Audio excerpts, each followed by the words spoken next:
পুরো সিংহের মতো দেখতে, অযথা গাধার মতো খাটে। এই কথাগুলোর টপিক আপনাদেরকে আজকে আমি বোঝাবো। কন্টেন্ট দিয়ে তো আমরা কত কিছুই বলি, যা হয়তো আপনারা বোঝার মতো ভাবে প্রত্যেকটি কথাই আপনারা বুঝতে পারেন না। আজকে আমি যে বলবো, প্রতিদিন বললাম পুরো সিংহের মতো দেখতে, অযথা গাধার মতো খাটে। পুরুষের কথা কি বোঝাইলাম?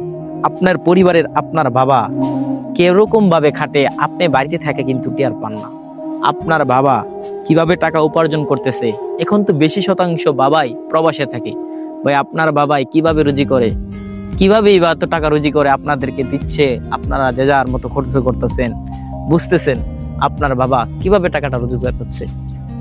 পুরুষ সিংহের মতো দেখতে, অথচ গাধার মতো খাটে। সিংহের মতো কি পুরুষ? শক্তিশালী সুটাম দেহের পুরুষ অযথা গাধার মতো খাটে। মানে কি? প্রত্যেকটা পরিবারের একটি করে দাদা থাকে। দাদা সদস্য মানে কি? আপনি আবার বড় ভাইয়ের সমতুল্য করলে পারেন। বড় ভাই যদি বাবার পরে যদি বড় স্থানের কাছে যা থাকে সেটা বড় ভাই। আর সর্বপ্রথম এই বার্তা কে গ্রহণ করে? একটি পরিবারের তার বাবা। একটি পরিবারের মেইন সদস্য কে? বাবা। বাবা ছাড়া পৃথিবীতে আপনার পৃথিবী যেতদিন আপনার মাথার উপরে বাবা নামক ওই বট গাছটি আপনার উপরে আছে, ততদিন পৃথিবী কত নিষ্ঠুর কিংবা ভয়ঙ্কর আপনি বুঝবেন না।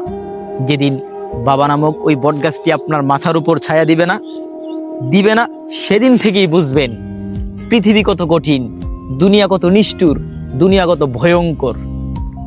আজকে কাকা আছে, কালকে আরেক কাকা আছে, একদিন, 2 দিন, 3 দিন বাবার মতো আদর্শ হাক কেউ করবে না। পৃথিবী বড় ভয়ঙ্কর। মানুষ, আমি যে বলতেছি প্রত্যেকটি মানুষের কথা আমার অন্যরকম। প্রত্যেকটি মানুষ জীবনে মনে করেন তার বাবার অবদান সবচেয়ে বেশি। যার বাবা আছে সে বুঝবে না তো বাবা নামক সে বট গাছটি যতক্ষণ আপনার উপরে বা আপনার মাথার উপরে ছায়া দিচ্ছে, ততক্ষণ বাবার স্নেহ ভালোবাসা আপনি বুঝবেন না।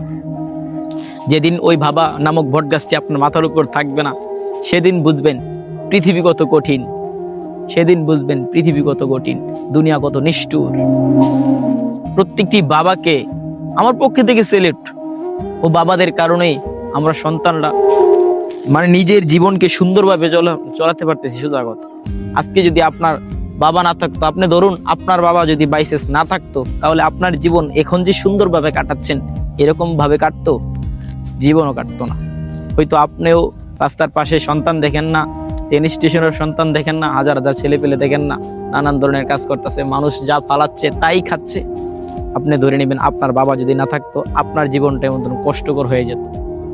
বাবাকে নিয়ে অনেক কথা বললাম, আপনাদের কাছে কেমন লেগেছে কথাগুলা অবশ্যই জানাবেন। ধন্যবাদ, সবাই ভালো থাকবেন।